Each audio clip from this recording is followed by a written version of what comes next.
France Culture, en français dans le texte, la dictée de Rachid Santaki. Il n'y a plus qu'à frapper les 8 coups de 8 heures.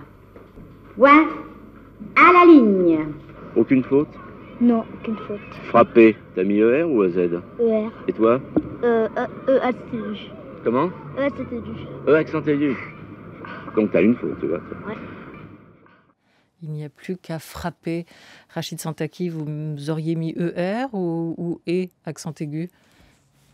Je ne sais pas, j'ai redoublé le CP. Ah oui, d'accord. C'est très difficile. Bonjour Rachid Santaki. Bonjour Olivia. Et l'homme de la dictée pourtant, c'est vous, de la dictée géante du samedi. Plaisir de vous avoir. Alors non pas en studio avec nous à France Culture aujourd'hui, nous sommes confinés chacun dans nos espaces, mais dans votre petit atelier, votre fabrique à mots. Vous serez cependant bien connectés avec nous et on vous écoutera religieusement, comme à chaque fois, prononcer les mots de qui aujourd'hui ? Aujourd'hui, je vais donc lire un extrait des Misérables de Victor Hugo. Et avec nous, une invitée, Maud Sarda, directrice du site Label Emmaüs. Bonjour Maud Sarda.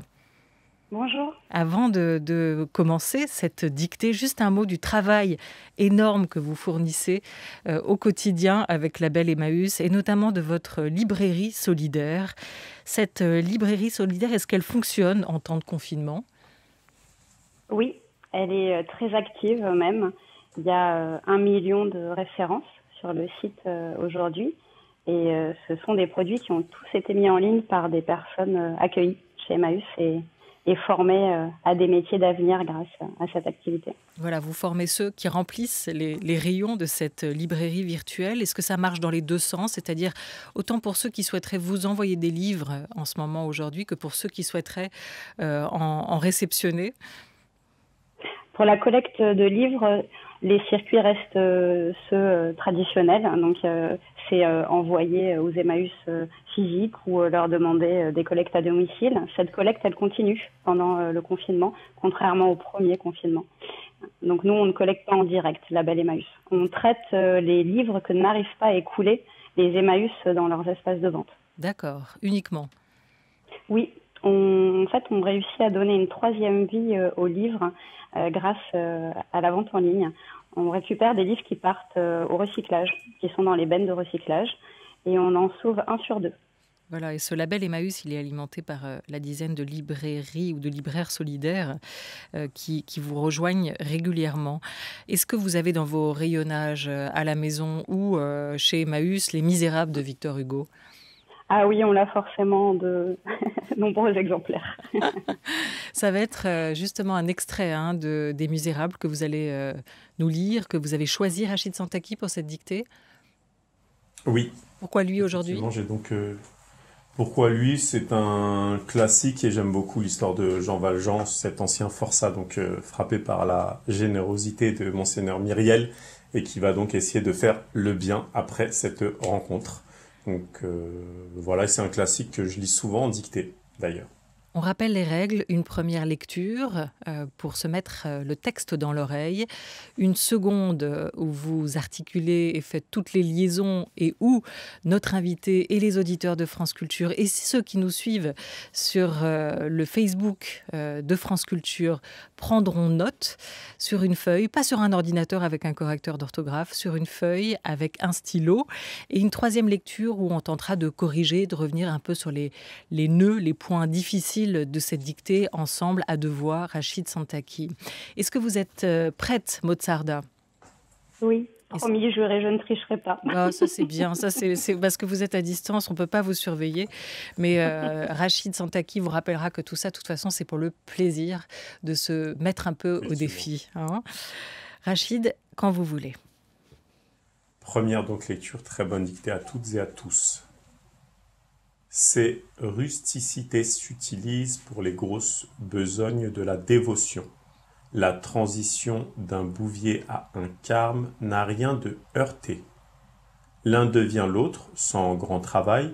Le fond commun d'ignorance du village et du cloître est une préparation toute faite, et met tout de suite le campagnard de plain-pied avec le moine. un peu d'ampleur au sarrau, et voilà un froc. La sœur Perpétue était une forte religieuse de Marine, près Pontoise, patoisant, psalmodiant, bougonnant, sucrant la tisane selon le bigotisme ou l'hypocrisie du grabataire, brusquant les malades, bourru avec les mourants, leur jetant presque Dieu au visage, lapidant l'agonie avec des prières en colère, hardies, honnêtes et rougeaudes. Point final. Aïe, aïe, aïe. Mozarda, ça Voilà. ira? Écoutez, Plus le choix. Vaille que vaille. maintenant je suis là. Et vous avez choisi Très le bien. pire passage, Rachid, non? Non, Non ça va. Nous verrons auprès des retours que vous aurez de nos auditrices et auditeurs. Non, j'ai l'impression que le texte n'est pas trop compliqué. Voilà. Bon, C'est mais parti merci. pour la deuxième lecture. Oui, merci Donc, pour Lisa. cette belle dictée choisie pour ce deuxième samedi de confinement. Allez-y, c'est parti. C'est rusticité. Pardon, c'est rusticité. S'utilise. C'est rusticité s'utilise pour les grosses besognes. C'est rusticité s'utilise pour les grosses besognes de la dévotion. Point. Pour les grosses besognes de la dévotion. Point. La transition d'un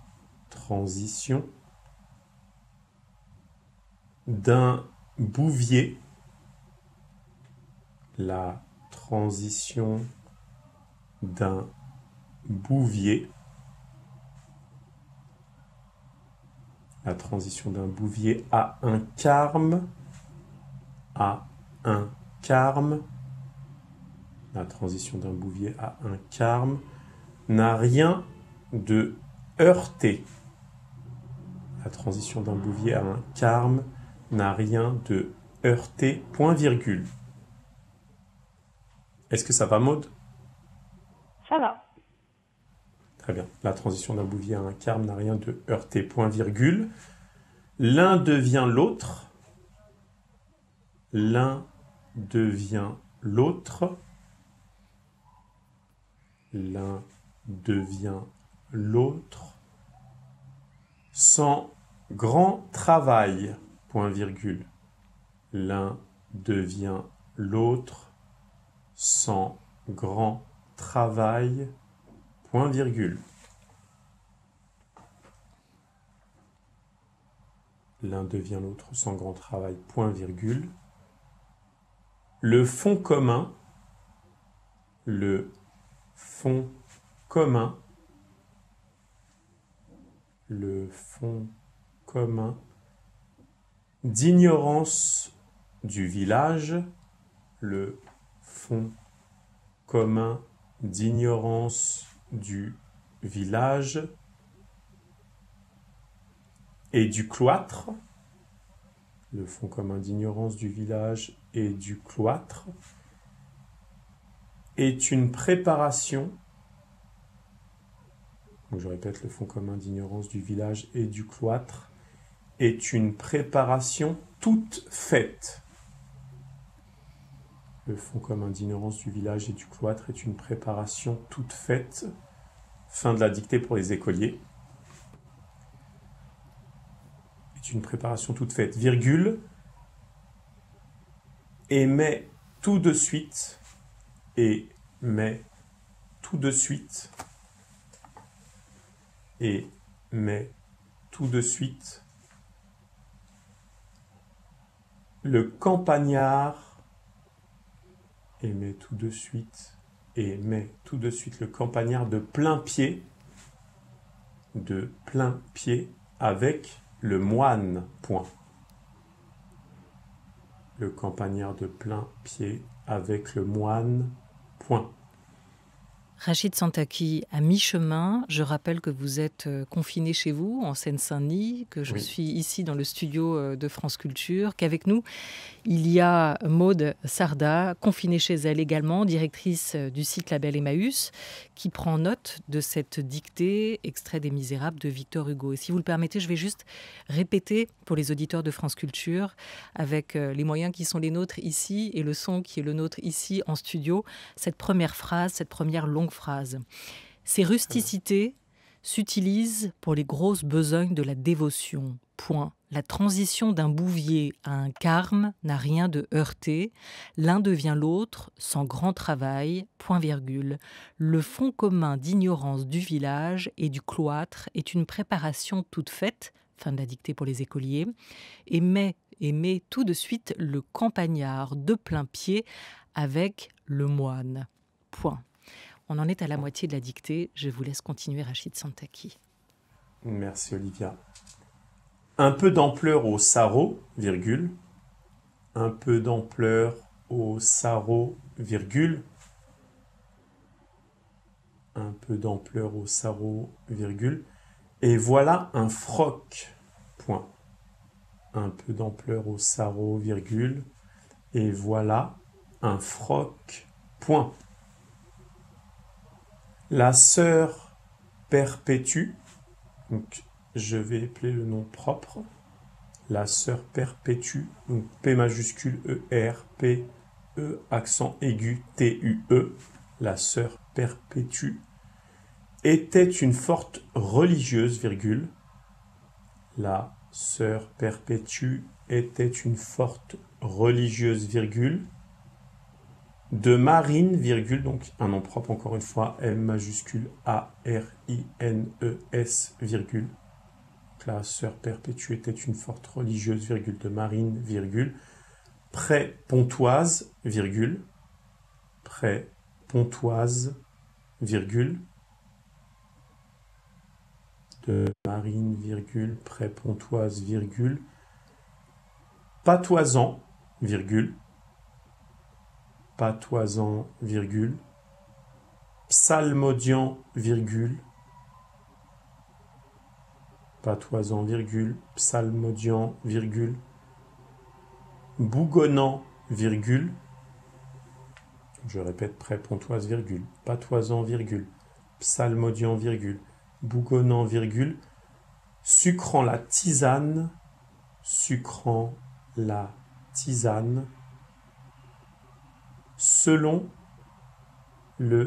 bigotisme, sucrant la tisane selon le bigotisme, ou l'hypocrisie, sucrant la tisane selon le bigotisme, ou l'hypocrisie du grabataire, virgule. Sucrant la tisane selon le bigotisme, ou l'hypocrisie du grabataire, virgule. Hypocrisie du grabataire, virgule. Brusquant les malades, virgule. Brusquant les malades, virgule. Bourru avec les mourants, virgule. Brusquant les malades, virgule. Bourru avec les mourants, virgule. Leur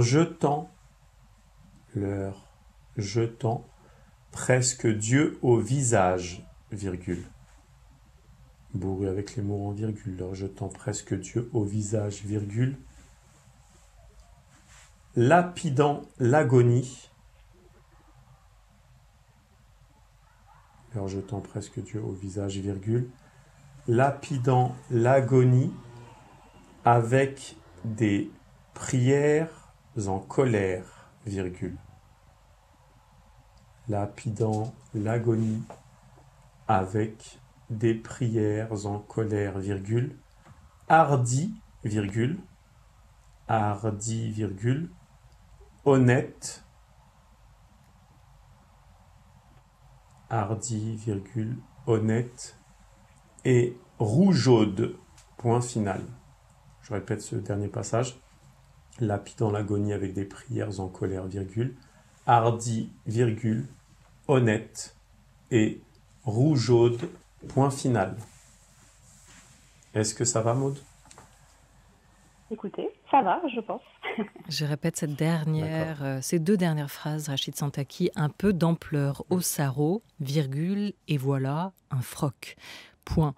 La sœur Perpétue, c'est son nom, était une forte religieuse, virgule, de marine, virgule, prépontoise, virgule, patoisant, virgule, psalmodiant, virgule, bougonnant, virgule, sucrant la tisane selon le bigotisme ou l'hypocrisie du grabataire, virgule, brusquant les malades, virgule, bourru avec les mourants, virgule, leur jetant presque Dieu au visage, virgule, lapidant l'agonie avec des prières en colère, virgule, hardi, virgule, honnête et rougeaude. Point.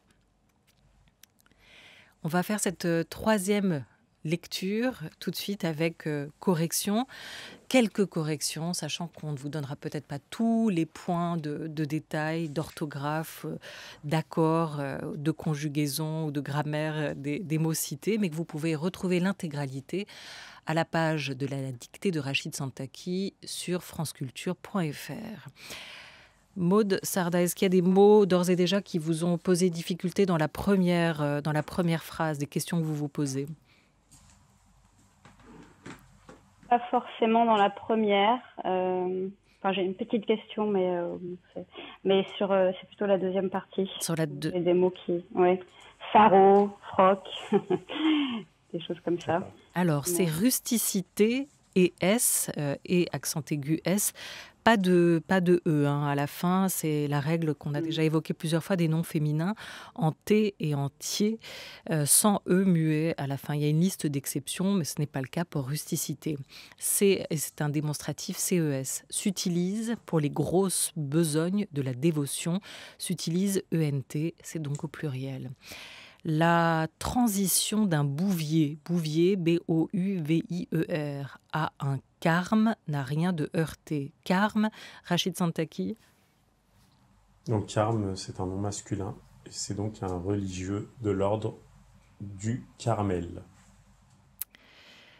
L'un devient l'autre sans grand travail. Le fond commun d'ignorance du village et du cloître est une préparation toute faite. La dictée s'arrêtait là pour les écoliers. Toute faite, il n'y a pas de trait d'union entre les deux. Peut-être une définition de ce mot bouvier? Bouvier, donc c'est un nom masculin, et c'est donc la personne qui garde et conduit les bœufs. Et ça s'écrit, on le disait donc tout naturellement, tout simplement. Heurté, et à la fin, et accent aigu, c'est un adjectif. Et vous le définissez, Rachid Santaki? Alors du coup, qui est fait de contrastes trop appuyés. Cloître, un accent circonflexe sur le i, peut-être, à ne pas oublier. Oui. Maud Sarda également. Et c'est un cloître, pas une cloître, un nom masculin, cette partie du monastère, interdite aux profanes. Préparation toute faite. Aimer tout de suite le campagnard de plein pied. Alors plein pied, peut-être Rachid Santaki, ça a pu poser question pour nos auditeurs. Oui, plein pied s'écrit donc P-L-A-I-N donc pied, P-I-E-D.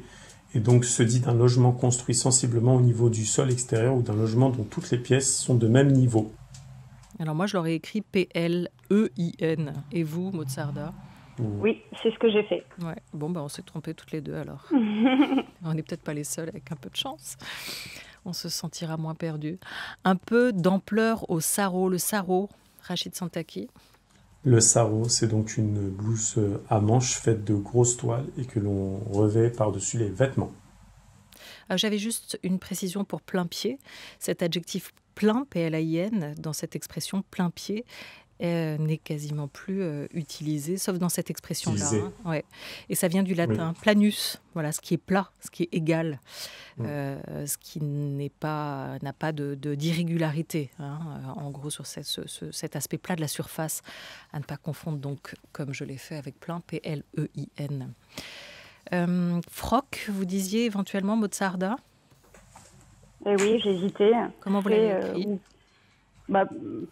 C, mais j'hésitais avec Q-U-E. Rachid? Très bien, très bien. C'est bien l'orthographe de froc, F-R-O-C. Et donc, c'est un habit de moine ou un pantalon. Et là, du coup, je pense que c'est l'habit, évidemment, du moine. Sarau, on a dit, hein, S-A-2-R-A-U. Froc, donc F-R-O-C. La sœur Perpétue, tel est son nom, était une forte religieuse. Est-ce qu'il y a d'autres mots dans cette phrase? De marine prépontoise, avant d'arriver au patoisant, psalmodiant, bougonnant. Peut-être patoisant, ça vient du patois, hein, qui parle le patois, Rachid Sontaki. Voilà. Exactement, c'est un adjectif aussi. Sans accent circonflexe. Hein. Oui. Psalmodiant, Maud, vous l'avez écrit comment? P-S-A-L-M-O-D-A-N-T. Parfait. Bougonnant. B-O-U-G-O-2-N-A-N-T. Tout juste. Très bien. Sucrant la tisane selon le bigotisme, B-I-G-O-T-I-S-M-E, qui signifie, Rachid Sontaki? Donc, c'est un langage familier, c'est dévotion étroite et excessive. Ou l'hypocrisie, selon le bigotisme. Ou l'hypocrisie, c'est un ou sans accent. Hein. C'est pas le... Il n'y a pas de lieu exprimé. Pas le lieu. Voilà. Ou l'hypocrisie du grabataire, G-R-A-B-A-T-A-I-R-E, hypocrisie avec un Y, pardon, hein, bien sûr, j'ai pas précisé, H-Y-P-O-C-R-I-S-I-E. Brusquant les malades, brusquant, B-R-U-S-Q-U-A-N-T, les malades avec un S. Bourru, attention, il y a 2 R. Bourru. Oui. Rachid Sontaki. Bourru qui dénote d'un caractère brusque et bougon, des manières bourrues, par exemple. Voilà, avec les mourants, alors là, il n'y a qu'un R à mourant, en revanche, donc 2 R à bourru, un R à mourant, M-O-U-R-A-N-T-S. Leur jetant presque Dieu au visage, Dieu avec une majuscule, on n'oublie pas, tout comme Perpétue, hein, dans la sœur Perpétue, ainsi que de Marine, Marine majuscule, et près de Pontoise, près Pontoise, P majuscule. Hein. Donc majuscule à Perpétue, à Marine, ES, à Pontoise et à Dieu, bien sûr. Au visage, lapidant, un seul P, A-N-T à la fin, l'agonie, avec des prières, en colère, hardi, peut-être c'est un mot difficile pour certains. Rachid Sontaki? Peut-être Maud, du coup, comment avez-vous orthographié hardi? H-A-R-D-I-E.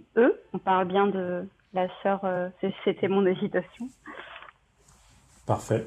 Vous avez bien orthographié hardi, effectivement. Et donc un adjectif ancien français, hardir. Voilà, du francique argent, rendre dur. Voilà, qui s'accorde donc comme adjectif bourru, hardi, honnête, rougeaude, tout ça, accordé au féminin. Rougeaude, ne pas oublier le E après le G pour ne pas faire rougaude, R-O-U-G-E-A-U-D-E. Voilà, honnête avec 2 N et un E, accent circonflexe. On a vu à peu près l'essentiel des points qui vous semblaient compliqués, Maud Sarda? Oui. Parfait. Rachid Sontaki, niveau de difficulté de cette dictée? C'est à vous de me le dire, je pense qu'elle était assez accessible. Hein. Je ne la trouvais pas difficile, mais peut-être Maud, qu'avez-vous pensé de ce texte? Alors, je l'ai trouvé plus simple que la dictée de la semaine précédente. J'ai eu de la chance de tomber sur celle-ci. Vous avez combien de fautes, a priori? Alors, a priori, j'en ai 4. D'accord. J'ai oublié la majuscule, oui, prépontoise. Bigotisme, j'avais mis 2 T. Plein pied. Non, bah c'est tout finalement, 3. Oui. Vous nous ferez une photo de votre feuille et de votre dictée, et si vous permettrez, on la mettra comme à chaque D'accord. fois, à chaque exercice en ligne sur notre site. Et on vous remercie 1000 fois d'avoir participé à ce jeu exercice de la dictée de Rachid Santaki. Un mot encore de Label Emmaüs, site donc de e-commerce dont vous vous occupez, Maud Sarda, et dont le catalogue, vous nous le disiez, est alimenté par les acteurs du mouvement, qui permet aussi, à travers son rayon librairie, le label librairie solidaire de Label Emmaüs, de donner une troisième vie pour les livres. Vous avez grandi et vous vous êtes retrouvée là tout naturellement, à proximité des livres. Vous êtes une grande lectrice dans la vie?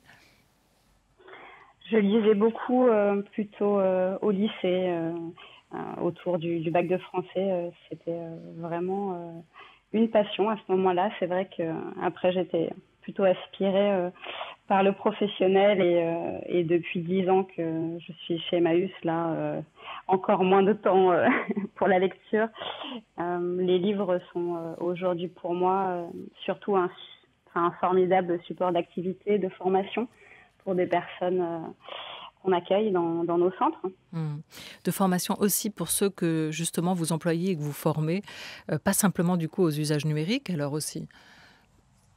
Oui, c'est à travers cet objet, il y a aussi une recherche de l'auteur, des années d'édition, il y a une connaissance pour certains qui s'améliore de la culture française, de la maîtrise du français aussi.